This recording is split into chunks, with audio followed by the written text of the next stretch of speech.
আগে বলছিলাম নদীর ধারে যা এই ভিডিও বন্ধু। আরে কত সুন্দর নদীর পাড়ে হেভি ভিউ, হেভি হ্যাঁ হেভি ভিউ, আরে খুব সুন্দর ভিউ রে, খুব খুব সুন্দর দোস্ত। সেই লাগছে। আরে আরে আরে এ কে আছে? আমার বন্দুক বাঁচা, আমি সাঁতার জানি না, আমার বন্দুক বাঁচা। এই গাড়ি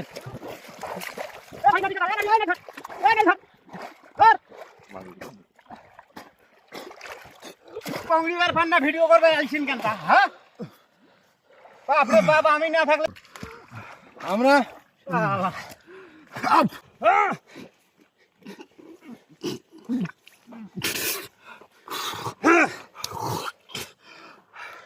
আগে বলছিলাম নদীর ধারে যা এই ভিডিও করার সেলফি তোলার দরকার নাই। আজকে এই ব্যক্তি নাইলে কি হয়ে গেল হয় আমি জানি না সাঁতার। হ্যাঁ, আমরা আর কেউ এই নদীর কাছে ভিডিও বানাইতে আসবো না।